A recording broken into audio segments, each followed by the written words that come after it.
Government exams కోసం తక్కువ ఖర్చులోనే maths, aptitude, reasoning వంటి కోర్సులు నేర్చుకోవడానికి ఇప్పుడే కాల్ చేయండి.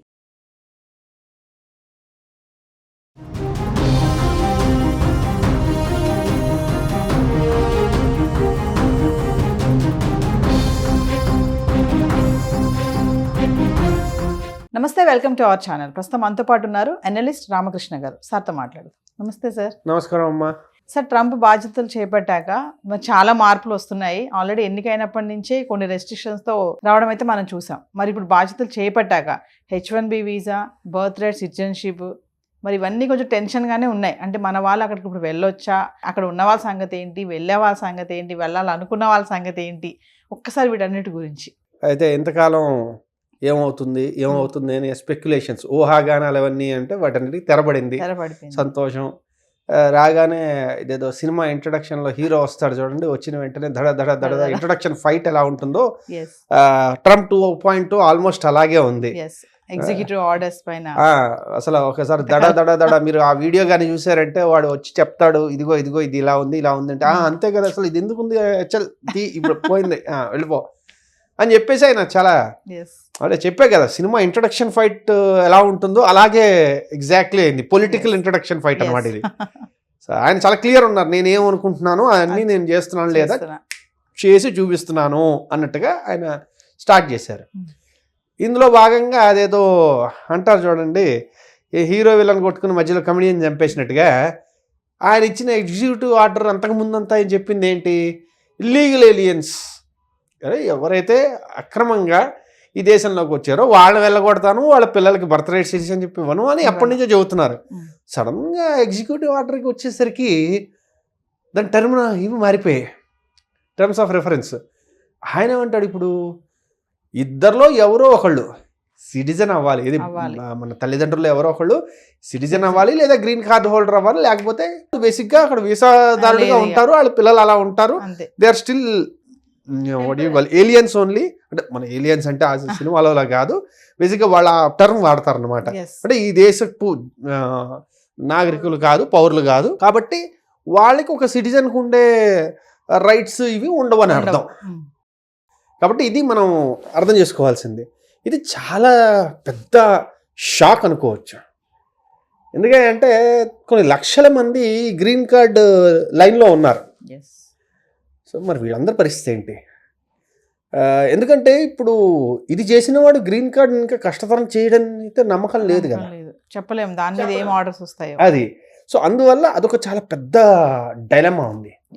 రెండోది, బర్త్ రైట్ సిటిజన్షిప్ ఏదైతే ఉందో దాన్ని కరెక్ట్గా మనం చూసామంటే ఫిబ్రవరి 20వ తారీఖు నుంచి అమల్లోకి వస్తుందని చెప్పాడు. అయితే ఈ లోపల చాలామంది చెప్పింది ఏంటంటే ఇది జరిగే ఛాన్స్ లేదు, చాలామంది ఆల్రెడీ కేసులు వేసేసారు సుప్రీంకోర్టులో, ఇది అన్కాన్స్టిట్యూషనల్. సో ఇప్పుడు మనం ఒక్కొక్కటి మాట్లాడుకుందాం, అంటే ఆ రూట్లు మాట్లాడుకుంటున్నాం. ఏం జరగబోతుందంటే నేను కాలజ్ఞానం తెలిసిన పోతులూరు వీరబ్రహ్మేంద్ర స్వామిని కాదు కాబట్టి చెప్పలేను, కానీ రూట్స్ ఎలా ఉన్నాయని చెప్తాం. ఫస్ట్ ఒకటి, వీళ్ళు సుప్రీంకోర్టుకు వెళ్ళారు. సుప్రీంకోర్టుకి వెళ్తే అక్కడ 9 మంది జస్టిసెస్ ఉన్నారు, న్యాయమూర్తులు. అయితే అక్కడ న్యాయమూర్తుల్ని ఒక్కొక్క పార్టీ నియమిస్తుంది. ఒక ప్రెసిడెంట్, పార్టీ అండంగా అంటే ఒక్కొక్క ప్రెసిడెంట్, రిపబ్లికన్ ప్రెసిడెంటా, డెమోక్రాటిక్ ప్రెసిడెంటా వాళ్ళు నియమిస్తారు. జనరల్గా వాళ్ళు కొంచెం ఆ పార్టీకి తగ్గట్టు అంటే ఆ ఆలోచన ధోరణికి కొంచెం సింపథెటిక్గా ఉంటారు. ఏదో మొత్తం అంతా ఏదో సినిమాలో చూపించినట్టు అలా అని కాదు, వారు ఆ ఆలోచన ధోరణికి వాళ్ళు కొంచెం సింపథెటిక్గా ఉంటారు. ఆ రకంగా చూసుకుంటే ఇప్పుడు ఉన్న 9 మందిలో 6 రిపబ్లికన్ జడ్జెస్. ఓకేనండి, న్యాయమూర్తులు 9లో 6 రిపబ్లికన్ లీనింగ్, 3 డెమోక్రట్ లీనింగ్. సరే వెళ్ళారు సుప్రీంకోర్టులో, వాళ్ళకే తీర్పు ఇచ్చారు. కరెక్టే, ఈయన ఇచ్చిన ఆర్డర్ కరెక్ట్ అన్నారు అనుకోండి, అంటే వాట్ ఎవర్ లీగల్ టెర్మినాలజీలో అయిపోయింది, ఇంక మనం ఇంకేం మాట్లాడక్కర్లేదు. చాలామంది పెట్టేబేడ సర్దుకుని ఇంక వెనక్కి వచ్చేయాల్సి ఉంటుంది. లేదు వాళ్ళు ఇది కాదు చెల్లదు, ఇది ఓన్లీ ఇల్లీగల్ ఏలియన్స్కి మాత్రమే చెల్లుతుంది, వీళ్ళకి కాదు అన్నారనుకోండి, అప్పుడు దాన్ని ఆల్టర్నేటివ్గా వాళ్ళు ఏం చేస్తారంటే మనం ఎదురు చూడాలి. ఎందుకంటే ఇదంతా ఒక స్టెప్ బై స్టెప్ నడుస్తోంది. ఇప్పుడు ఆయన చెప్పాడు, పులి మీద పుట్టలాగా సడన్గా ఇది కొత్తగా వచ్చింది, వచ్చిన దాన్ని ఇది మనం ముందు హ్యాండిల్ చేయాలి. ఇది అక్కడికి వెళ్ళిన తర్వాత వాళ్ళు చెప్పిన దాన్ని బట్టి మళ్ళీ వీళ్ళు నెక్స్ట్ ఇంకేం చేస్తారో చూడాలి. సో ఇది ఫస్ట్ ఒకటి Yeah. లీగల్ రూట్లో ఎస్ అయితే ఒకటి, నో అయితే ఒకటి. సరే లీగల్లో రిజెక్ట్ చేశారు, అప్పుడు ఏం చేయాల్సి ఉంటుంది? ఈయన కాన్స్టిట్యూషన్ మార్చాల్సి ఉంటుంది. అంత ఈజీ ఏం కాదు. 2 హౌసుల్లోనూ 2/3 మెజారిటీ రావాలి. తర్వాత మొత్తం స్టేట్స్ అన్నిటి నుంచి ఆల్మోస్ట్ 4/5 ఆఫ్ ది స్టేట్స్ నుంచి మనకి ఇది రాటిఫికేషన్ రావాలి, which is like next impossible. The current political climate అసలు అది అయ్యే అవకాశం అసలు లేదు. సో అసంభవం అనొచ్చు. కాబట్టి అదైతే లేదు ఇంకా. సో ఏమైనా చేస్తే విత్ ఇన్ ది లీగల్ బౌండరీస్లో ఏమైనా మళ్ళీ చిన్న మార్పులు చేయొచ్చు. అది ఏదో ఉంది, వెన్ యూ కాంట్ కన్ఫ్యూజ్ అని ఒకటి ఉంది. అలాగా ఇప్పుడు ఆయన వీళ్ళందరినీ అవుట్ రైట్గా క్యాన్సిల్ చేయకపోతే ఇంకేమైనా డీలే టాక్టిక్స్ ఏమైనా వాడచ్చు. వాడడం వల్ల ఇప్పుడు అది వాళ్ళ చేతిలోనే ఉంది కదా. ఇప్పుడు నేను దాన్ని ఏమంటారు, సిటిజన్షిప్ ఇచ్చేసాను, కానీ ఇలాంటి సిటిజన్స్కి ఇలా ఉంటుంది, మా సిటిజన్స్ ఇంకోలా ఉంటుందని ఇంకేమో తీసుకురావచ్చు. వాళ్ళు ఏవో బోల్డ్ ఉంటాయి వెరైటీస్. సో కాబట్టి ఎగ్జిక్యూటివ్ ఆర్డర్ ఏదైతే ఉందో దాని తాలూకు ఇంపాక్ట్ అనేది మనం మళ్ళీ వెయిట్ చేయాలి నెక్స్ట్ స్టెప్ కోసం. ప్రస్తుతానికైతే it's like very very dicey situation. చాలా కొంచెం అనిశ్చితత చాలా ఎక్కువ ఉంది. అందున ఆ దేశంలో అక్కడ స్థిరపడాలని అనుకున్న వాళ్ళందరికీ ఇది నిజంగానే చాలా పెద్ద శరాఘాతం. జెండర్స్ కూడా రెండే ఉండాలి, మెన్ ఆర్ ఉమెన్ అంటున్నారు. అంటే అది ఒక విచిత్రమైన పరిస్థితి.